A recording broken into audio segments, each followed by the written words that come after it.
Baik, Assalamualaikum warahmatullahi wabarakatuh. Waalaikumsalam warahmatullahi wabarakatuh. Selamat sore semuanya, apa kabar?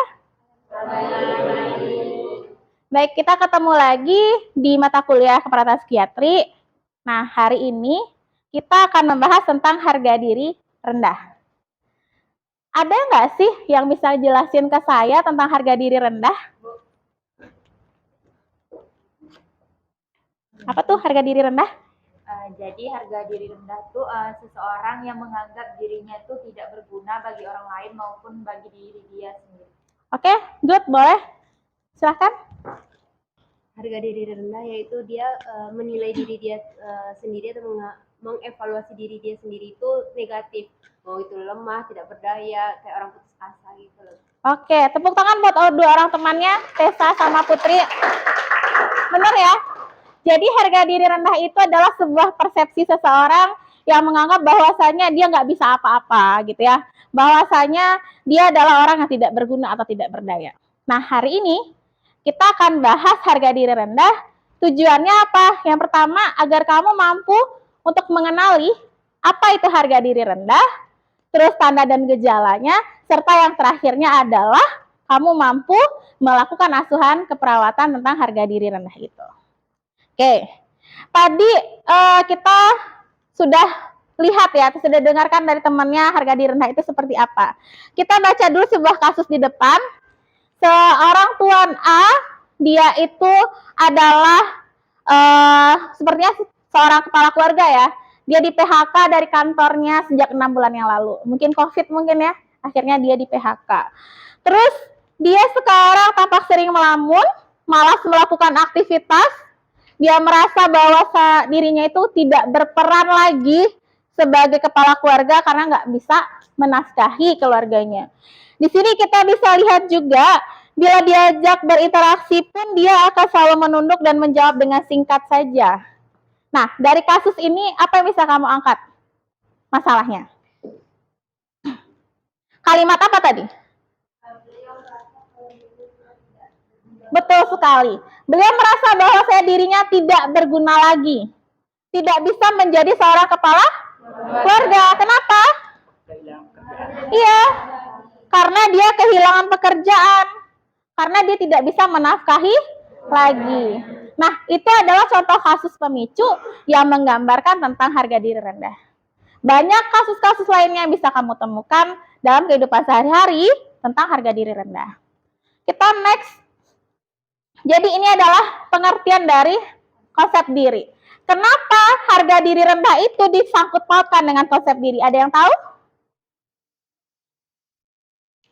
Tirta? Andre? Kenapa?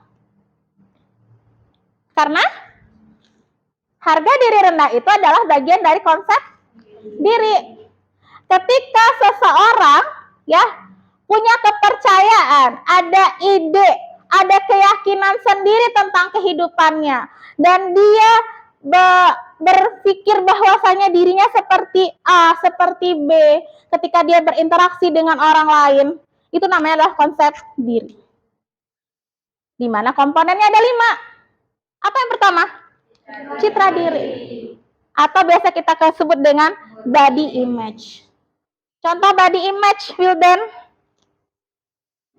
Kamu seorang laki-laki. Nah, gambaran diri kamu, citra diri kamu, body image. Kamu tuh orangnya seperti apa? Rapi. Bersih, good. Kamu menyukai apa dari diri kamu? Muka saya. Kenapa dengan muka kamu? Tampan. Oke, good.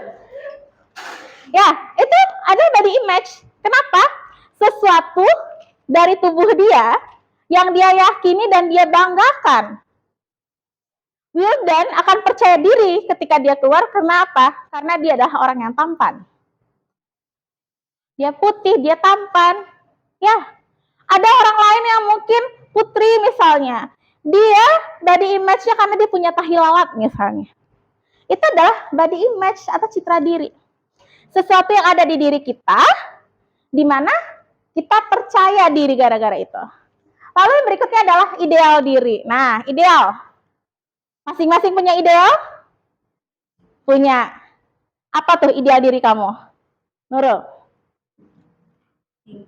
Tinggi. Tidak? Terlalu tinggi. Tidak terlalu tinggi. Oke, good. Apa lagi? Nggak terlalu kurus. Tidak terlalu kurus. Itu idealnya.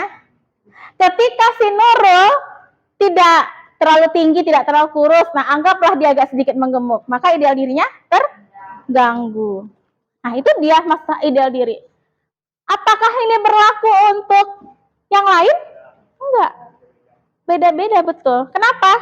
Masing-masing manusia itu unik. Dia akan punya ideal masing-masing. Apa yang mempengaruhi ideal seseorang?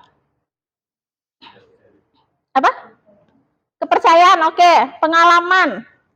Punya fans? Punya ngefans gitu. Ngefans sama idola, punya idola sendiri ya. Saya punya idola misalkan Angel Karamoy, atau saya punya idola Justin Bieber, si cowok. Pastinya dia akan berpikir cowok ganteng itu kayak Justin Bieber. Maka dia akan berpenampilan seperti itu. Ya. Karena seseorang itu melihat kalau misalkan orang sukses itu adalah orang tampan, maka dia akan tampan, bahkan berusaha tampan. Kenapa cewek-cewek Indonesia suka banget untuk perawatan agar putih? Karena idolanya cewek-cewek Korea putih. Di luar negeri eksotis. Orang berjemur.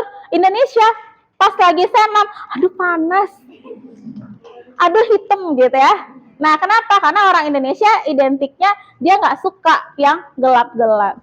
Nah, itu ideal diri. Lalu ada namanya harga diri. Apa tuh harga diri?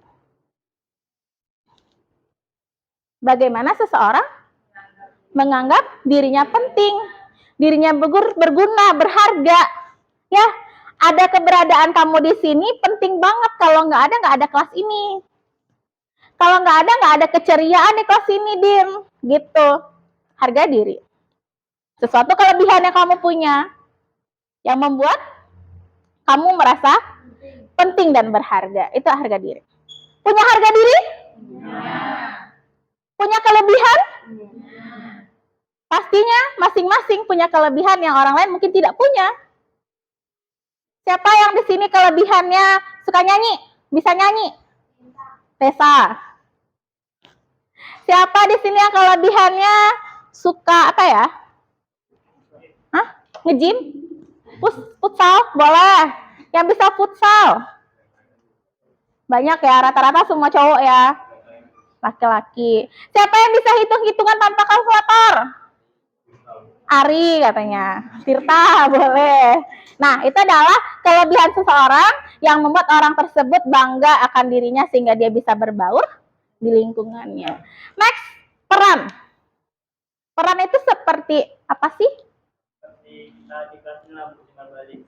Kami sebagai mahasiswa yang menghargai dosen dan ibu sebagai dosen yang memberi kami materi. Oke, good job Tirta. Betul banget, tepuk tangan deh buat Tirta. Iya, peran. Peran itu adanya hubungan timbal balik antar satu dan lainnya. Kalau di sini sekarang saya berperan sebagai dosen kamu. Kamu sekarang berperan sebagai mahasiswa saya. Kalau setelah ini di rumah, kamu berperan sebagai anak. Maka harus sesuai dengan porsinya. Kalau mahasiswa, kamu berperan sebagai mahasiswa, kamu berarti belajar. Kalau berperan sebagai anak, berbakti sama orang tua. Kalau kamu tengok soal tadi, dia berperan sebagai kepala keluarga, maka dia harus mencari nafkah, betul. Ya, jika gangguan peran kita, misalkan terjadi sesuatu, kamu nggak kuliah, itu terjadi gangguan peran. Kita lanjut, identitas diri. Identity. Apa tuh? Mengenal diri. Oke, apa? Mengenal diri gimana nih, Tes?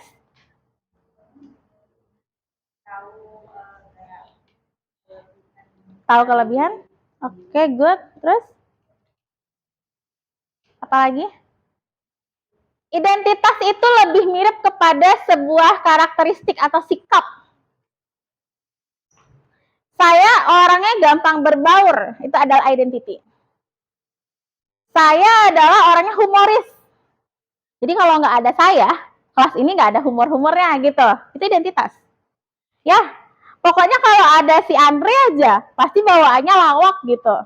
Itu identitas. Apa lagi contoh lain? Ari, apa contoh lain kira-kira? Marah, oke. Saya orangnya pemarah, kata Wildan. Emosian, dikit-dikit marah.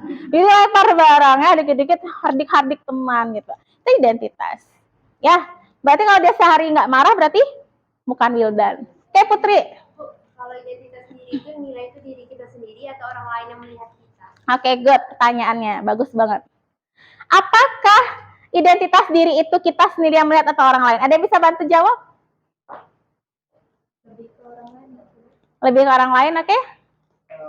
Bisa diri kita sendiri, jika kita diri sendiri itu kita sadar diri kalau kita tuh memiliki identitas tersebut. Misalnya saya ketua BEM, ya saya bertanggung jawab terhadap program-program yang akan dikerjakan, dan anggota BEM itu juga menilai kita sebagai ketua BEM apa yang harus dilakukan. Oke, good. Dua-duanya betul. Buat tepuk tangan, dua-duanya. Jadi identitas itu bisa dibangun oleh diri kita sendiri ataupun pandangan dari orang lain. Ya, kalau pandangan dari orang lain itu katanya sih si A itu orangnya seperti bijaksana gitu ya. Suka senyum, suka menolong teman-temannya. Itu adalah identitas berdasarkan kata orang. Nah, sementara diri kamu sendiri gimana menilainya? Cocok nggak ya? Mungkin ada yang cocok, mungkin enggak. Nah, hal itu akan bergabung yang menunjukkan diri kamu sendiri. Oke. Ada yang mau ditanyakan lagi?